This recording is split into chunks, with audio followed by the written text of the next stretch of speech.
Hey everyone, welcome to the American Justice Podcast quarantine episode. How you Quarantine guys doing? episode. Ooh, let me take that off there. People might be wondering why I'm over here and you're over there, or you're Yeah, over there, yeah. I The think. uh, the city of Dallas County has issued a, uh, I guess what are they calling it? What's the nice way of putting it? Is it the hunker down? Something along those lines. Don't leave the house unless it's absolutely necessary. Order. As you can see, I've got my Breaking Bad apocalypse haircut going on now. Cut off all my hair. I'm going to start wearing leather tomorrow. Put big blades all over the car. We're going to go Mad Max with this thing, I guess. But we're glad you're joining us. We hope you enjoyed Sunday's episode. And if Oh this yeah. is what we have to do Oh to yeah. keep going, this is what we're going to do. So we've got some email questions that we wanted to go over. First of all, Scott, how's your week going, man? How's your week going on your side of Dallas? Well, I'm here, and I guess that's more than I can say for a lot of people, unfortunately. But yeah, I mean it's going all right, man. We're just hanging out, just doing what we do, working on the podcast. I do, as most people probably know, I do work in healthcare, so I did have to work my regular schedule over the weekend, but we are past the weekend, so I am into my days off, and I'm just chilling, relaxing, enjoying the time off. Yeah, it's 84 degrees outside. Me and the family took a little walk a few minutes ago. Went to our favorite popsicle shop over in Bishop Arts. I went in and got popsicles for all three of us, and we stood next to an empty street that is normally full of traffic and full of people. Ate them and came home. But Wow. it's really really nice out there. Everyone's mowing, which is going to stir up everyone's allergies, which is going to make everybody think they have the coronavirus. So maybe we ought to let the grass grow a little bit. Maybe this could defer global warming for a little while. Maybe once a year we should all do this for about a month.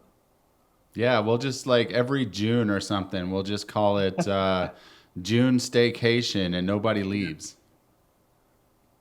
I honestly, I hope something like this never happens again. But this one isn't over yet, so I can't say this Wasn't might that not ever end. So wasn't there a I movie just that The Purge, right? Where like everybody stayed inside because they were afraid somebody was going to come in and kill them, because it was like you didn't have there was no repercussions to any crime that you committed over that day or something like that. I've never seen it, but I've seen the clips and previews of it. yeah, I saw the first one, something along those lines. Not bad if you're into that kind of movie. Let's Well, uh let's let's see here. Let's give the people what they want. Let's go straight to yay. some questions here. Let's see. First question comes from Dan in Chicago, Illinois. Hey Dan. He says, "Did you say that they left the interview with Michelle Lee because it was almost 11 p.m.? I've never heard of a murder investigation having a witching hour before. Thank you. Well, Thank you." Dan, yeah, thanks for the question, Dan. That is a really good question, and that's actually something that I've kind of wondered about when I was looking over the investigative report for the first time.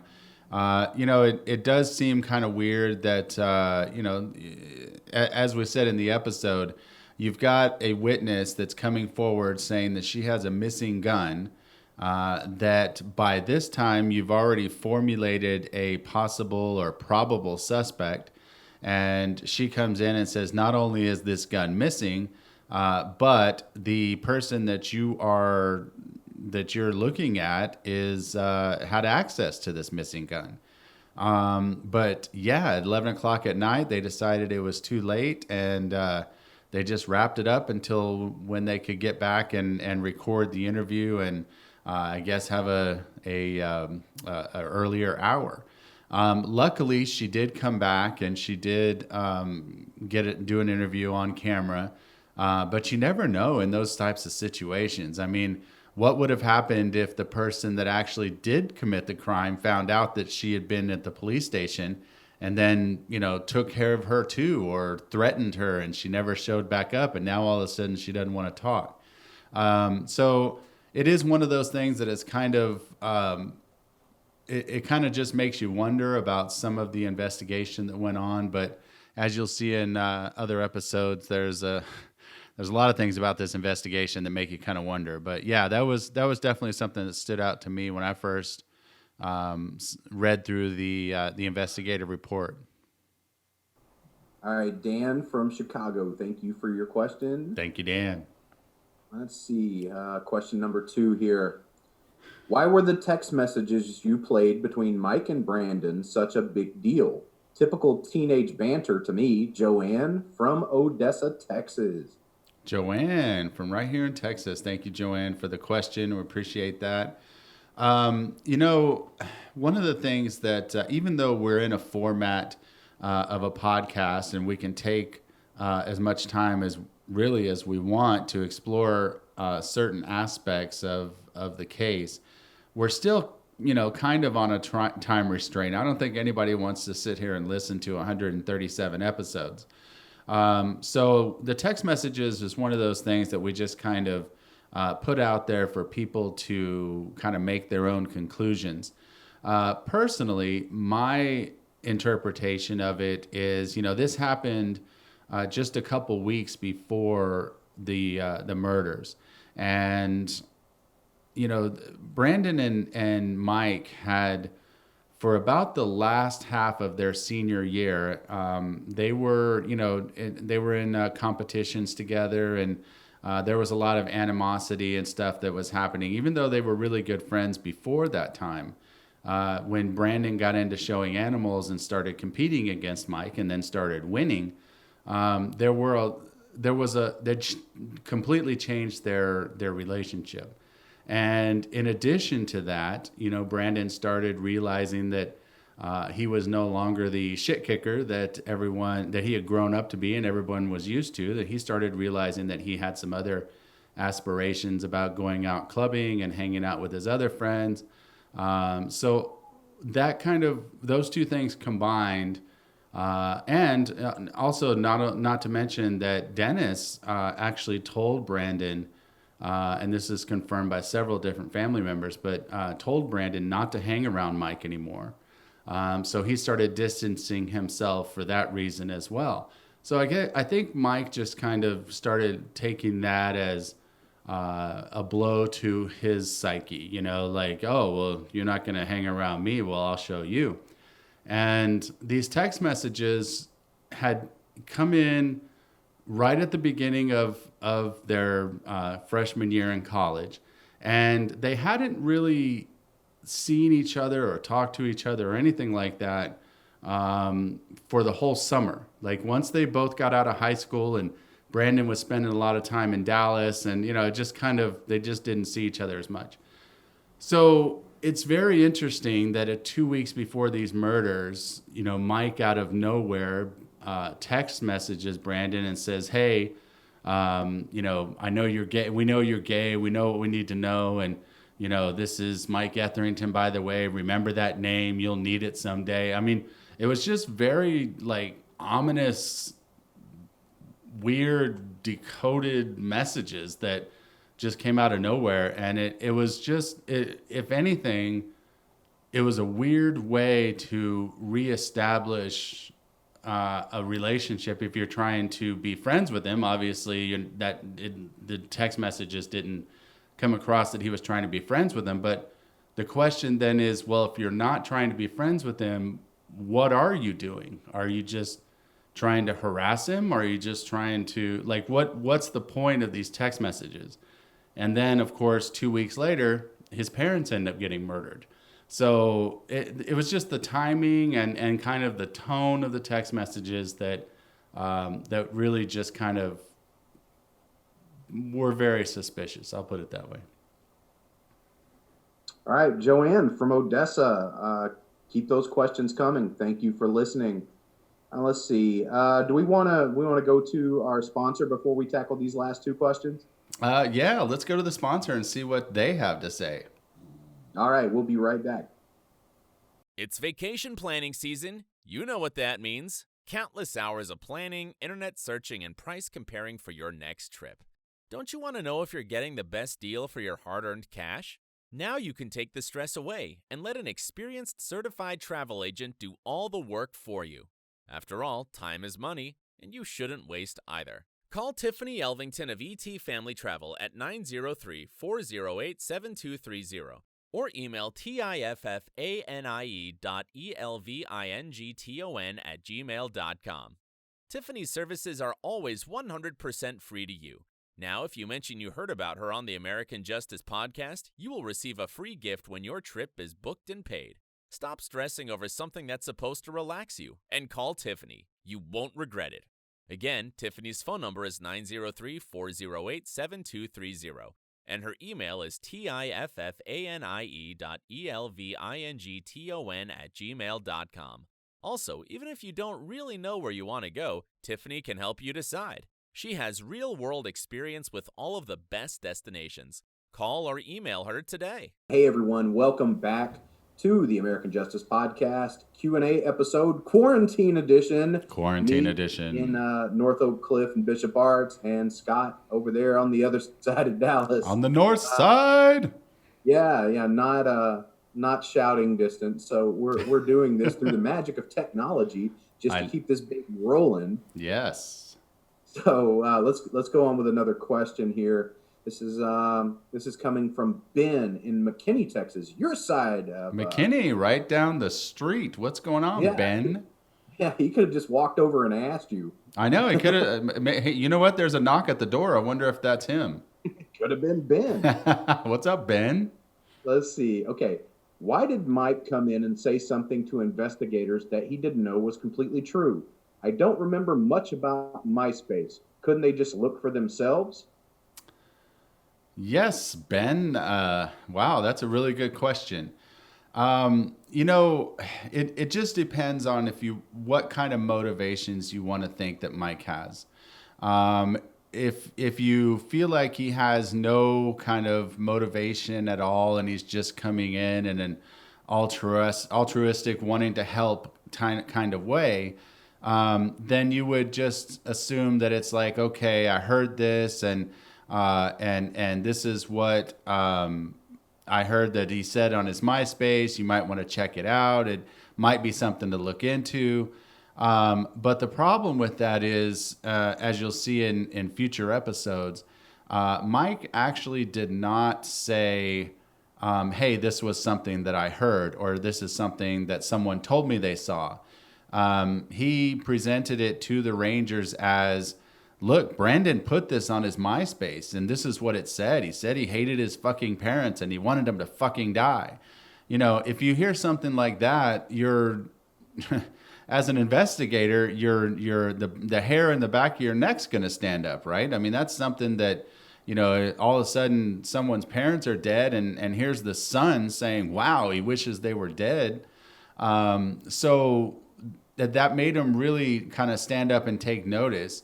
And then when Mike left the Rangers interview there, I guess he finally looked on Brandon's page and said, oh, well, crap, it doesn't actually say that. I should probably let the Rangers know, because I'm sure they're going to look into it. They're going to look into it themselves.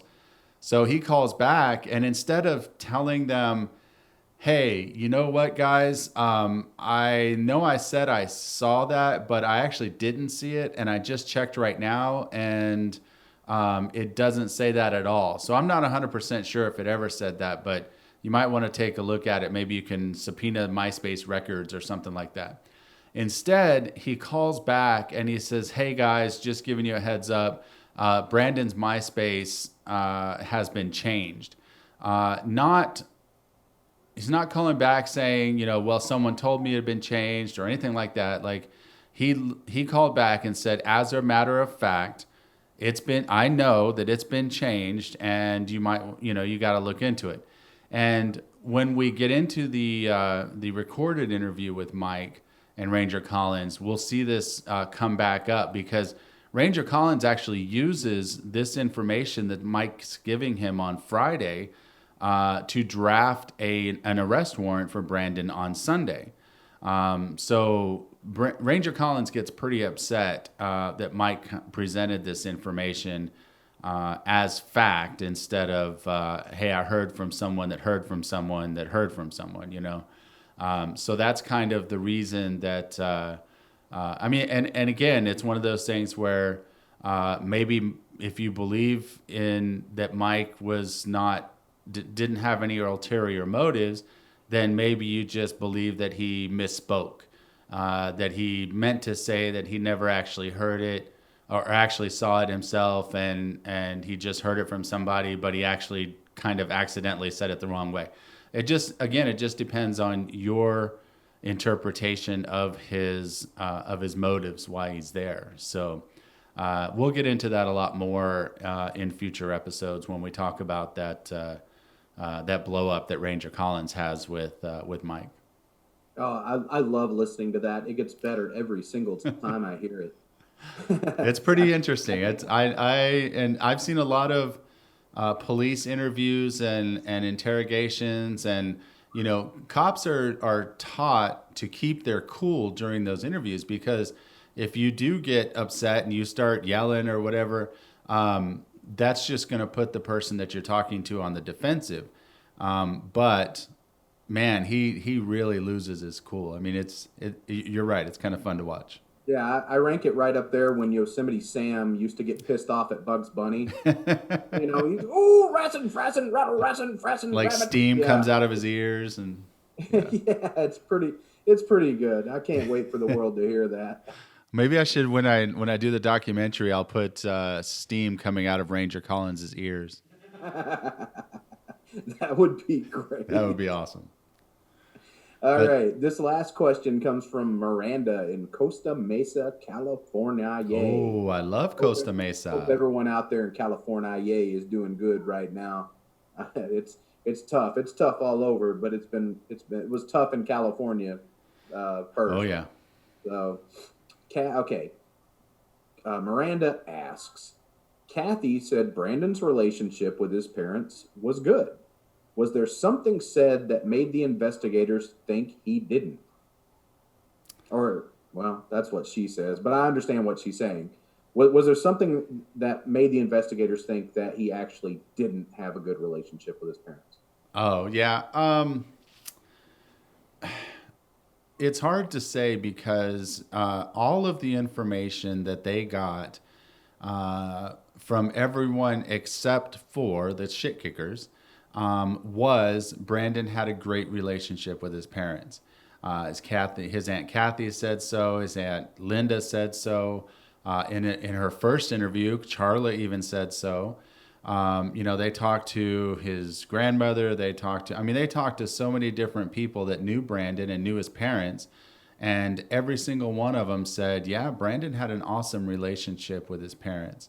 And, you know, here comes Mike and Joe and Dusty and all these guys, and they're giving an exact opposite. You know, they're almost kind of coming in and saying, hey, everyone's going to tell you that Brandon had a really good relationship with his parents, but here's the real story. And, you know, so I understand kind of where the investigators didn't really know what to believe. But the problem is, you know, if one group of people is telling you one thing and another group of people is telling you another thing, you should probably hold both accounts at kind of arm's distance.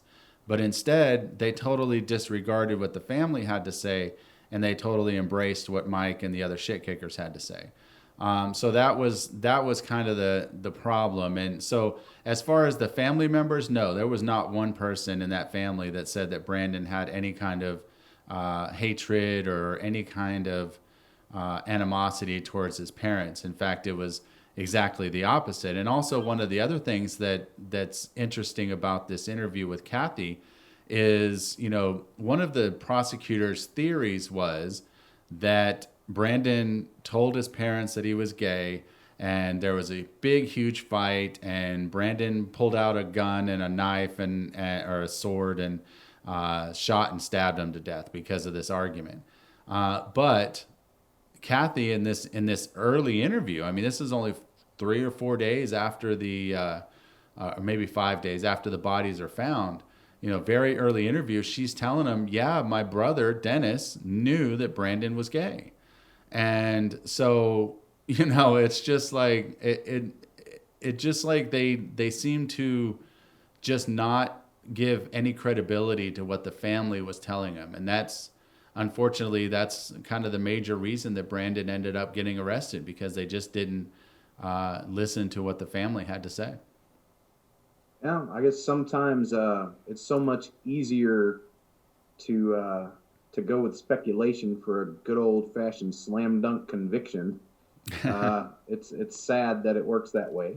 Well, I mean, and we'll also get into this later on in other episodes, but think about it from their point of view, right? There's really, and even today, there's very little motivation on anyone's part involved in this story. There's very little motive in Brandon or even Mike and all those guys. Like, even the motives that you could kind of come up with still are not very strong. A sane person would sit there and think, well, that's not a reason to kill somebody, and we'll get into those later on in the season. So from the investigator's point of view, they're sitting there thinking, well, damn, we can't find anybody that has a motive to kill these people. So you're right, you're exactly right that they kind of probably just sat back and thought to themselves and said, well, which one of these people would be the easiest to convict? And basically they started realizing, okay, well, Brandon was the last one that saw him. He was mistaken or straight out lied to us about the times that he said he was at certain places. As we know from what Randall Lunds has said so far. I'm trying to stay within this episode, but just give you a little kind of foreshadowing as to what's to come. But they really focused in and zeroed in on Brandon, I think, because of that. And it's one of those things that you're exactly right. I think he just kind of seemed like the easiest person to get a conviction. Oh, gotta love it. Gotta love it. Well, no, really, you don't have to love it. I'm try not to love it. It's complete crap. But we'll let the people make up their own mind. We'll play the episodes. We'll let the people make up their own mind. I know right now I'm in the process of writing episode 8, which is Brandon's interview, and episode 9 will be actually episode 8 is Brandon's arrest.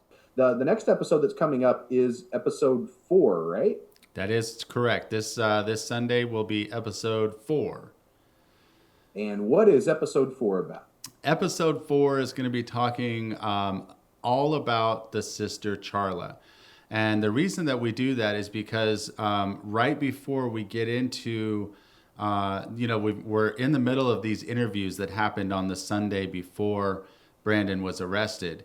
And I think it's important for people to know the motivations and kind of the mindset that was going on with all the people that were in the middle of this group of interviews.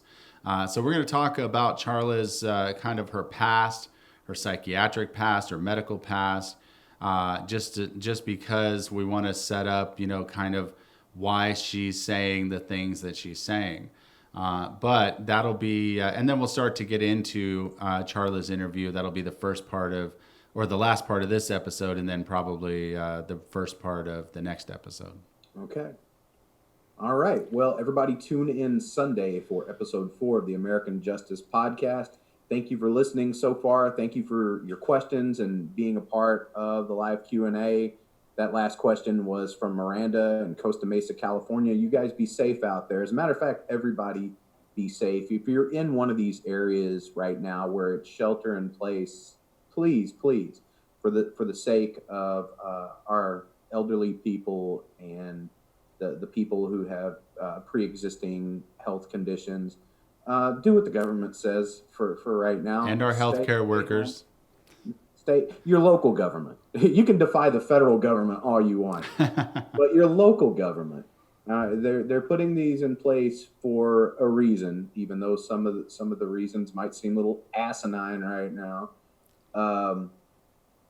Just kind of stay home, stay safe, stay healthy. That's my best advice. I'm sure Scott could give some even better advice, being in the medical field. Well, we definitely, the biggest thing at this point is just social distancing. Obviously it's hard for me to get a virus from you if you're in your house and I'm in my house. So that's kind of the thought for all of this. So just do that. Just hang with it until we can get through it, and we'll get through it eventually. Don't worry.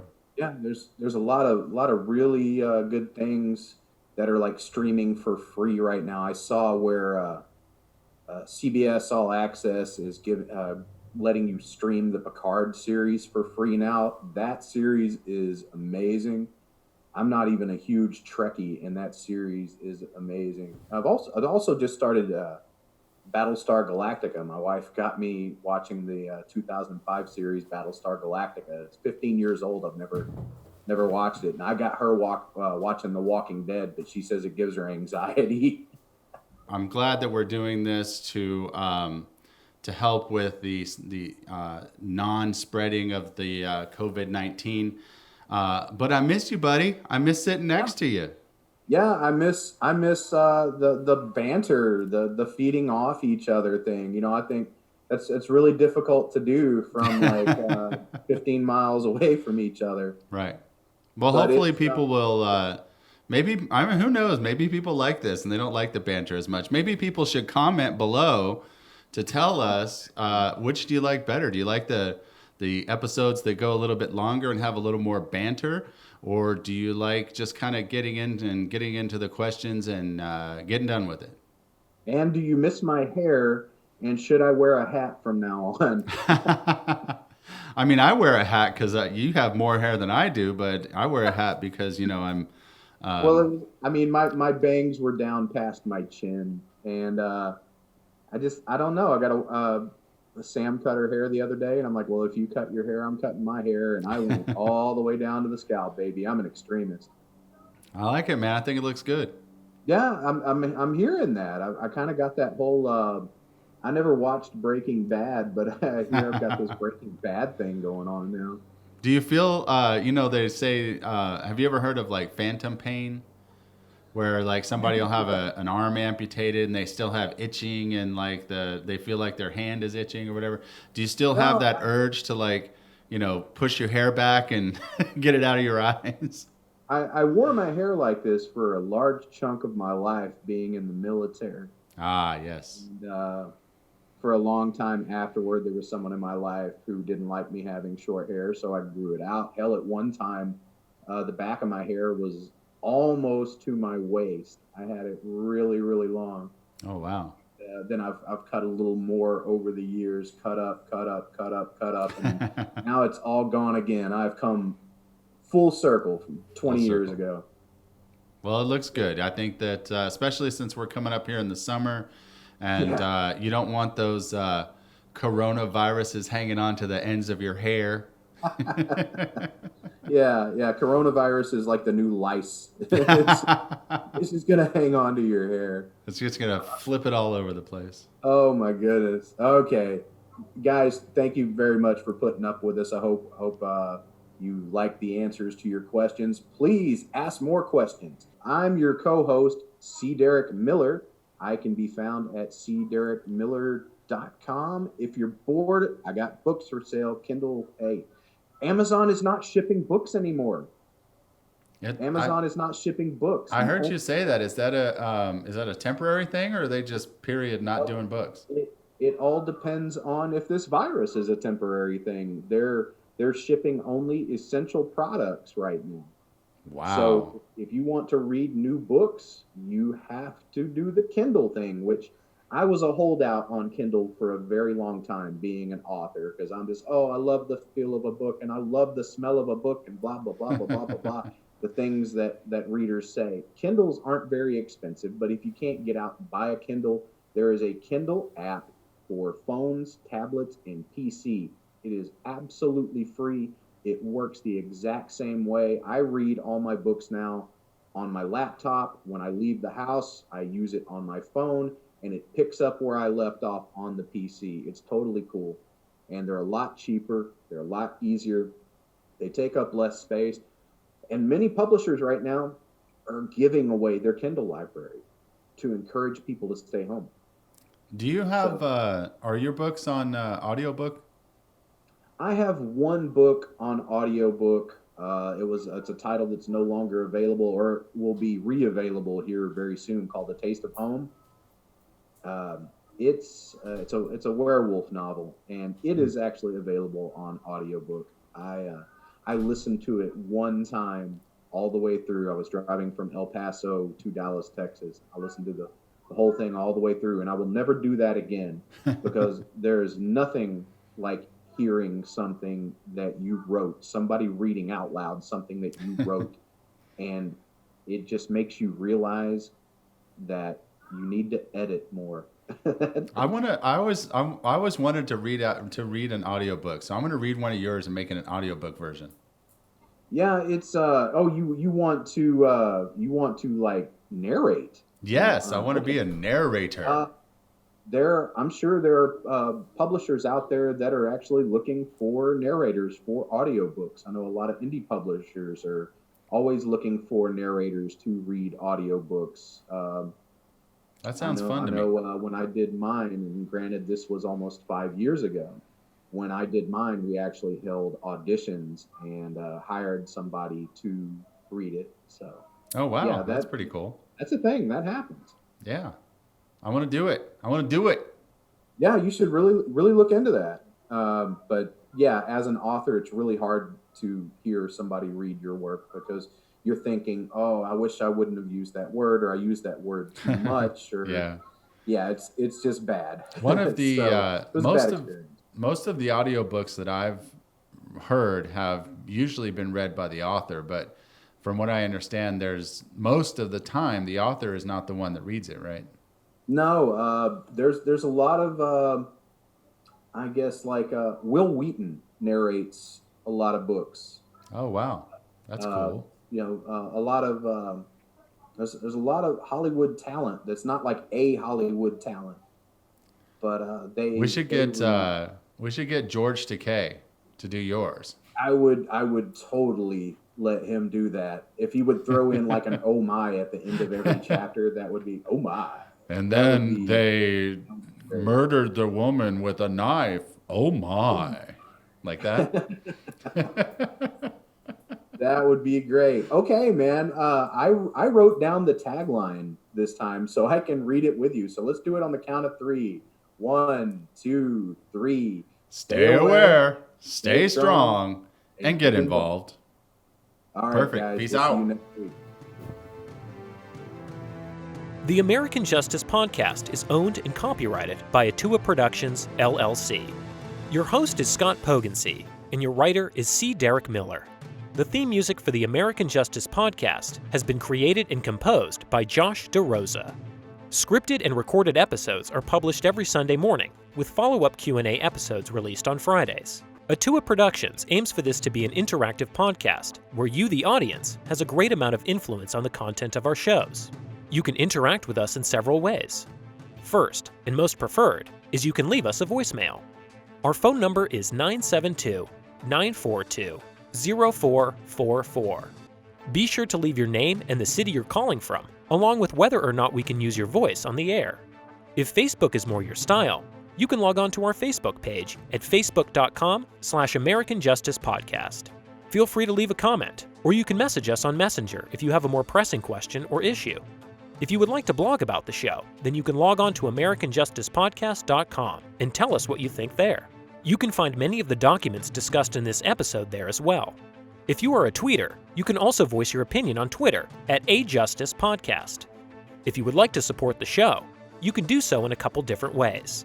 First, consider visiting our Patreon page at patreon.com/AJPodcast. We have different levels of support that include t-shirts, guest call-in spots, and early access to our podcast and YouTube shows. Next, you can like, subscribe, and click the bell icon to get notifications of when we publish episodes. We would also very much appreciate it if you could give us a 5-star review. If you have any comments about the show, or more importantly, any tips on the case we're discussing, please call 972-942-0444 and leave us a message. After all, if the subject of our podcast is innocent, that means someone out there is guilty. American Justice Army? Let's find them.